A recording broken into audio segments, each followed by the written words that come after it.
Bonjour et bienvenue dans cette quatrième vidéo sur les radiofréquences. Donc, on a déjà abordé quelques sujets de base dans les trois premières vidéos, c'est-à-dire qu'on a vu c'était quoi les nombres complexes, on a vu c'était quoi l'échelle décibels. Ensuite, on a parlé de l'électronique, en fait de l'onde électromagnétique, comment l'électricité se propage à haute fréquence sur une ligne de transmission, généralement parlant. Donc, on n'est pas allé dans tous les détails, mais on comprend essentiellement que l'électricité va se propager comme une onde à onde fréquence, donc cette onde peut être réfléchie de certaines façons, etc. On a parlé de coefficient de réflexion. Ensuite, dans la troisième vidéo, on a vu que les composants qu'on utilise, les composants RLC, c'est des composants qui sont de plus en plus parasitiques, donc c'est des composants qui sont de plus en plus incorporés avec des éléments parasites qui transforment leur vraie valeur, donc plus on augmente en fréquence. Donc, par exemple, une résistance, simplement une résistance de 1 kΩ, plus on augmente en fréquence, eh bien, il va y avoir un effet capacitif, des effets inductifs qui vont apparaître, et ces effets-là, qu'on appelle des parasites, vont influencer la vraie valeur de la résistance à haute fréquence. Donc, la résistance qu'on croyait utiliser de 1 kΩ ne sera plus nécessairement de 1 kΩ. Il faut garder ça en tête quand on va faire des conceptions. Aujourd'hui, un nouveau sujet, on va parler de l'abaque de Smith. Et l'abaque de Smith, c'est super, super important parce que c'est un outil de base. Donc, ce n'est pas un concept, mais c'est plutôt un outil qu'on va utiliser en électronique pour caractériser ou mieux comprendre c'est quoi les comportements d'un circuit à haute fréquence. Donc, l'abaque de Smith, c'est vraiment une représentation différente de celle qu'on connaît du plan cartésien et on va la retrouver un peu partout dans le domaine RF. Donc, si vous êtes à travailler dans le domaine des radiofréquences, vous utilisez des outils, des logiciels de simulation, etc., vous allez certainement voir l'abaque de Smith quelque part. On entend parler aussi Smith chart en anglais, c'est la même chose. Donc, on va voir d'où vient l'abaque de Smith. On va faire quelques exemples. Donc, bien entendu, il faut comprendre essentiellement qu'est-ce que l'abaque de Smith, c'est quoi cet outil-là, comment représenter certaines impédances sur cette abaque de Smith, parce que dans les prochaines vidéos, on va souvent faire référence à l'abaque de Smith parce que c'est un outil essentiel et ça simplifie grandement la compréhension des radiofréquences. Donnez-moi quelques instants pour vous présenter le partenaire de la vidéo d'aujourd'hui, PCB GoGo. PCB GoGo, c'est un manufacturier de PCB, donc de circuits imprimés, depuis plus de 10 ans dans l'industrie, avec la fabrication de circuits imprimés 2 couches, 4 couches et même plus, donc de multicouches, et l'assemblage de vos circuits, donc PCBA, donc un service d'assemblage de circuits imprimés. Vous allez tout trouver chez PCB GoGo en matière de circuits imprimés. Donc rendez-vous dans la description pour le lien et on poursuit la vidéo d'aujourd'hui. Donc, dès le départ, on va regarder ensemble à quelle est l'utilité de la bague de Smith. Premièrement, pour que vous ayez une idée à pourquoi on va utiliser la bague de Smith plutôt qu'un autre type d'outil. En fait, ça va nous permettre facilement de faire des transformations d'impédance. Comment le circuit répond en fréquence. On va pouvoir, par exemple, pour un certain circuit, on va pouvoir faire un balayage en fréquence et pouvoir tracer dans la bague de Smith, c'est comment que l'impédance change, par exemple, en fréquence, voir c'est quoi le comportement en fréquence. Ça va nous permettre de faire des conceptions plus spécifiques. Si je veux avoir un amplificateur avec un certain gain, par exemple 10 décibels de gain précisément, bien, il y a des techniques qui existent pour faire des cercles, etc., pour avoir des caractéristiques bien précises et c'est beaucoup plus facile. En fait, toutes ces techniques-là ont été développées pour la bague de Smith. Donc, il y a beaucoup d'avantages au niveau de la conception, mais aussi au niveau de la compréhension des circuits haute fréquence. Des outils comme un VNA, donc un analyseur de réseau qu'on va appeler en français, ça va nous permettre de mesurer les impédances, par exemple, ou les coefficients de réflexion plutôt aux entrées, coefficients de transmission, donc les paramètres S de notre circuit. Et souvent, on va utiliser, par exemple, la bague de Smith pour représenter ces impédances-là ou ces coefficients de transmission de réflexion. Donc, vraiment, on va partir de la base, comment a été développée la bague de Smith pour que vous ayez une idée en tête de d'où vient la bague de Smith pour mieux comprendre un peu le lien entre les nombres complexes et les impédances qu'on a vues dans la première capsule. Donc, dans la première capsule, on a introduit les nombres complexes comme les impédances Z qui contient une partie réelle R et une partie imaginaire X. Et la partie imaginaire X, c'est essentiellement la réactance dans une impédance et tout simplement, ça va être l'effet capacitif ou inductif. Tandis que R, c'est vraiment juste la partie réelle, l'effet résistif de l'impédance. Donc, ce qu'on a vu essentiellement, c'est un petit rappel dans un plan cartésien comme on le connaît. Donc, l'axe des X, c'est l'axe des réels et l'axe des Y, c'est l'axe des imaginaires. Donc, n'importe quelle impédance ou n'importe quel nombre complexe de façon plus générale, on peut le représenter dans un plan comme ça ici, avec une partie réelle et une partie imaginaire. Donc, ça, c'est vraiment ce qu'on a vu au début. Et par contre, ce qu'on va voir, c'est qu'il y a une nouvelle façon de tracer le plan cartésien dans un abaque de Smith, en fait, sous forme de rond. En fait, un abaque de Smith, c'est rond. Et ça va nous permettre de faire la transformation, en fait, du plan cartésien qu'on connaît habituellement vers l'abaque de Smith. Donc, je vais vraiment tout faire les détails de l'abaque de Smith, comment il fonctionne, comment il a été développé essentiellement.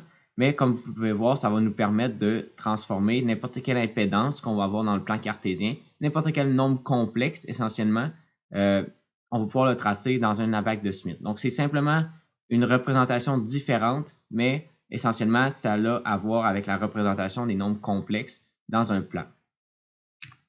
Donc, si on commence par la base, on commence par le point 0, 0. OK? Donc, aucune partie imaginaire et la partie réelle est nulle.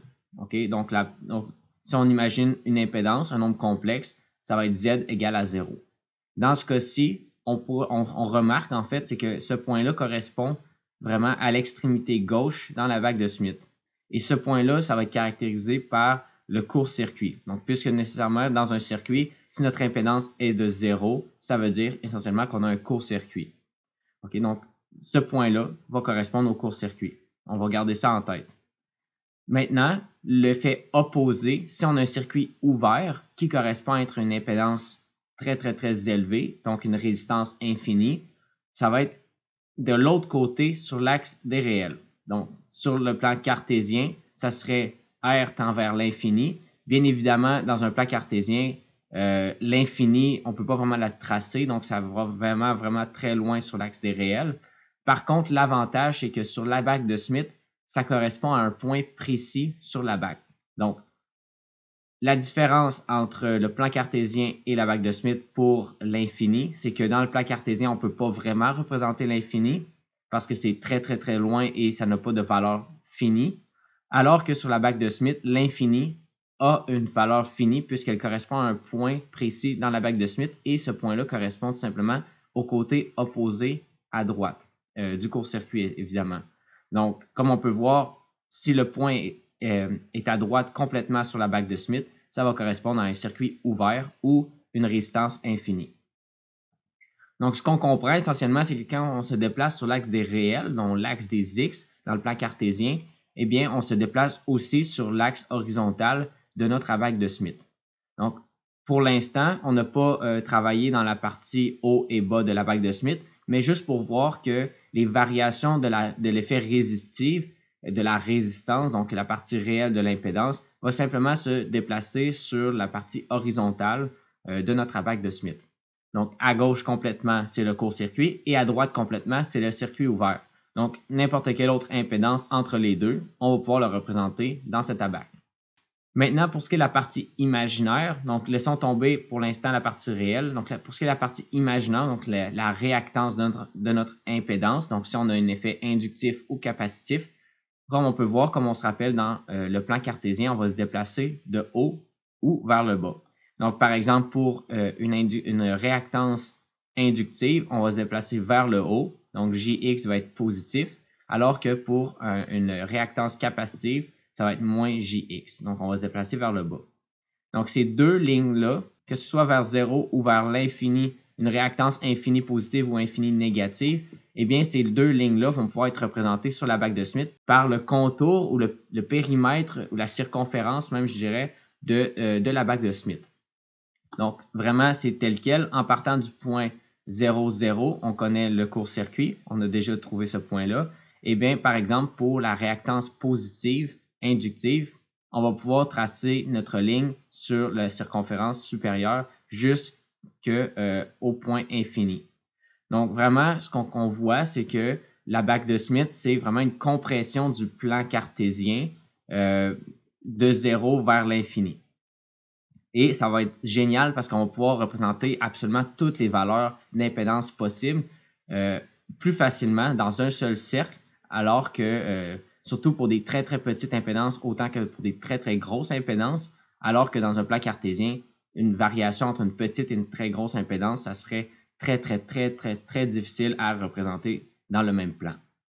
Donc, pour ce qui est la partie capacitive, essentiellement, c'est la même chose. Donc, ça va être la partie de la circonférence inférieure qui va se rendre jusqu'au point R égale à infini. Donc, maintenant, on est outillé parce qu'on sait que l'axe horizontal de notre abaque de Smith, c'est la partie réelle et la circonférence supérieure et inférieure correspondent simplement aux réactances positives et réactances négatives. Tout ce qui va être entre les deux va tout simplement être toutes les autres valeurs possibles d'impédance qu'on va pouvoir retrouver dans un circuit. Donc, en résumé, tout ce qui est la partie réactive inductive, donc la partie supérieure dans un plan dans un plan cartésien, ça va être la réactance inductive qui va correspondre à être toute le demi-cercle de notre abaque de Smith, donc le demi-cercle supérieur. Pour ce qui est de la réactance capacitive, ça va être la partie inférieure et qui va représenter tout simplement toute la partie, le demi-cercle inférieur de notre abaque de Smith. Donc, juste un petit exemple maintenant pour représenter, donner une petite idée à comment représenter une impédance. On va faire plusieurs exemples aussi d'ici la fin de la vidéo pour que vous ayez vraiment une bonne idée de comment représenter une impédance et que ce soit clair pour qu'on utilise à partir de maintenant l'abaque de Smith et qu'on n'utilise plus le plan cartésien.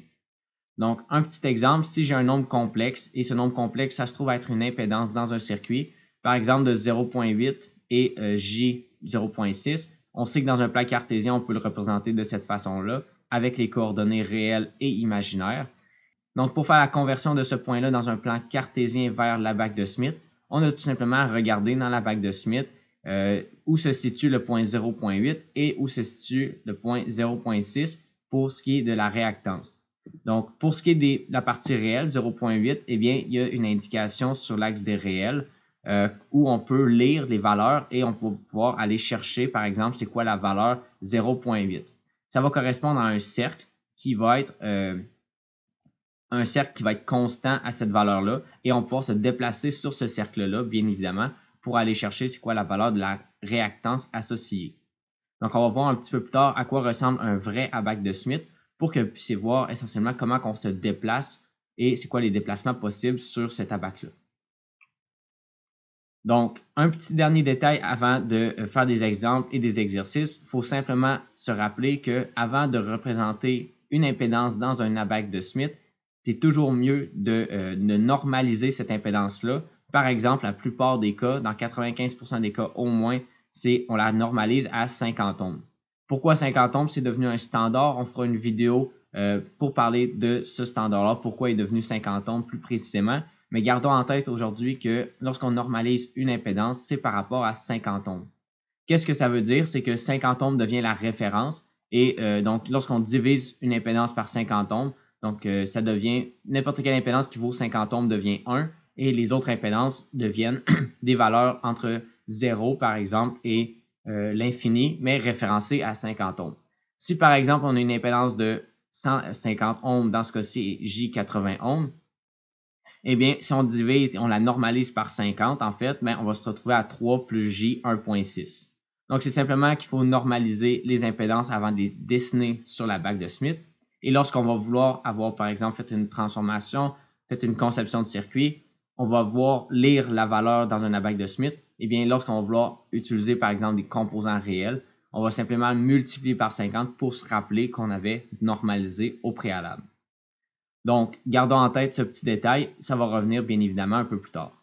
Ici, on est rendu maintenant à vous montrer à quoi ressemble un vrai abaque de Smith lorsque vous pouvez regarder sur Internet pour voir des exemples et même en imprimer quelques copies pour vous et pratiquer nécessairement comment fonctionne, comment dessiner des impédances sur un abaque de Smith. C'est très utile d'en avoir des copies papier. Eh bien, on remarque, comme vous voyez, moi j'avais fait une version simplifiée évidemment, mais on remarque qu'il y a beaucoup de cercles et ces cercles-là convergent tous vers l'infini. Parce qu'on se rappelle que c'est essentiellement le plan cartésien, mais compressé vers l'infini. Le point milieu d'un abaque de Smith, c'est l'impédance de 50 ohms, et cette valeur correspond à une impédance normalisée de 1. C'est pour ça que le centre de l'abaque est égal à 1.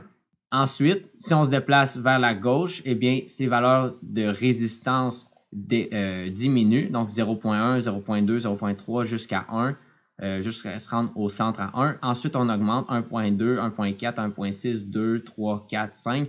Donc, ce n'est pas nécessairement une échelle linéaire, tout simplement parce qu'on passe de 0 à l'infini sur une petite distance. Donc, pour représenter 0 à l'infini sur une distance finie, on ne peut pas utiliser une échelle linéaire, bien entendu.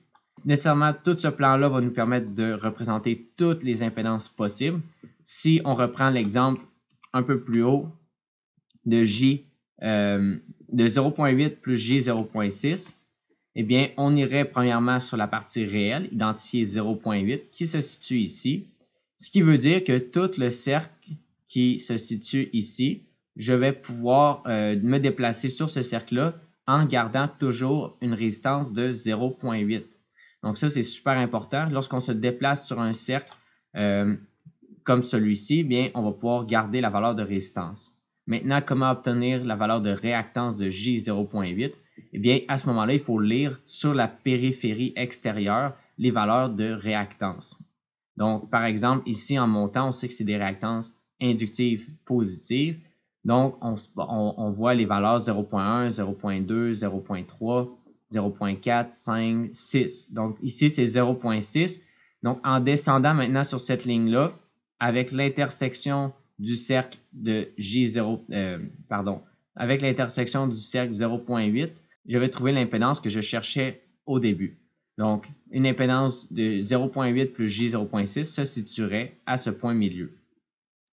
Donc, nécessairement, il va falloir vraiment regarder dans la BAC. À faire quelques exemples, on devient plus familier à voir un peu où se situent les impédances et facilement retrouvables dans la BAC. Donc, un petit rappel, encore une fois, la partie supérieure, c'est les parties inductives, inférieure, capacitives.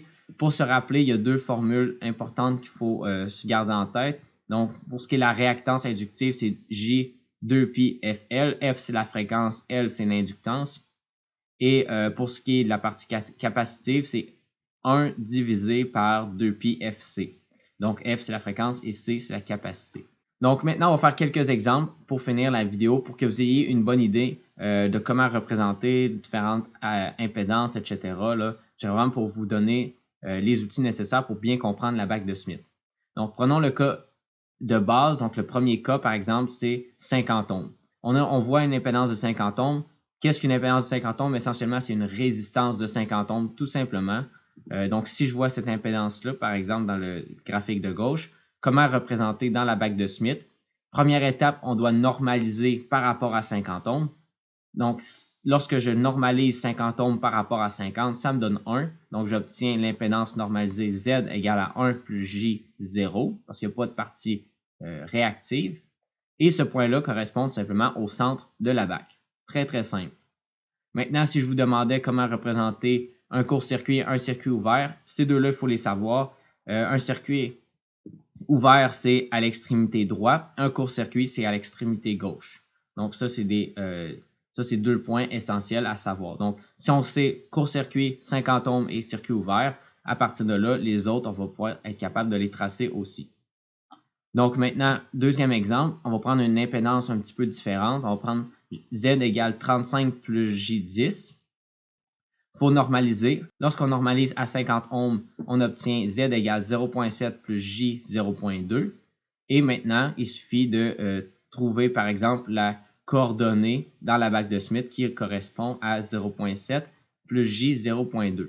Cette coordonnée se retrouve environ dans cette section-ci de la BAC. Donc, il suffit de tracer le cercle R égale une valeur constante de 0.7. Donc, le cercle qui va se situer ici comme ça ici, avec la valeur de 0.7, et trouver la valeur de coordonnée correspondante à J 0.2 qui est à peu près ici. Et vous allez voir que la ligne va descendre ici jusqu'à l'infini. Donc, il va falloir trouver la coordonnée qui croise avec la valeur imaginaire et la valeur réelle, tout simplement. Maintenant, une troisième impédance un petit peu plus élevée et on voit qu'il y a une partie négative, donc c'est une partie réactive capacitive. Donc, Z égale 200 moins J 100. Lorsqu'on normalise, on obtient 4 moins J2. Et on sait donc qu'on est dans la partie inférieure de notre ABAC. 4, ça se situe plus grand que 1, donc on est dépassé le point milieu de la BAC. On se situe environ ici. Et lorsqu'on trace le cercle, on doit croiser avec l'impédance réelle 4 et l'impédance et la partie réactive moins 2. Donc, moins 2 va se situer environ ici. Donc, on va tracer, par exemple, la ligne. On va suivre la ligne par rapport à la démarcation de moins 2 et on va pouvoir trouver la coordonnée correspondante. La coordonnée correspondante, dans ce cas-ci, se retrouve environ dans cette zone-là de la BAC. Finalement, un dernier exemple un petit peu plus concret parce que ici, on prenait des impédances qui étaient directement données, donc des impédances complexes. Ici, on va partir d'un circuit vraiment avec une résistance et un condensateur pour voir comment cette impédance-là, comment ces éléments-là se représentent dans la BAC de Smith. Donc, c'est vraiment un exemple un peu plus concret qui nous donne une meilleure idée de comment utiliser la BAC dans un circuit réel. Donc, si on avait une résistance de 75 ohms avec un condensateur de 10 picofarads, premièrement, il faut revenir à la première capsule pour voir comment utiliser, comment transformer ces valeurs-là de composants réels en impédance. Donc, pour faire ça, il va falloir savoir c'est quoi la fréquence de fonctionnement. Et ici, c'est de 1 GHz. Donc, sachant que c'est de 1 GHz, on peut savoir que Zin, donc l'impédance vue aux bornes de ces deux composants-là, ça va être simplement R plus JX, donc la valeur de la résistance plus la valeur de la réactance. Et donc, ça va être R moins J, 1 sur oméga C, ou on peut traduire oméga par 2πf.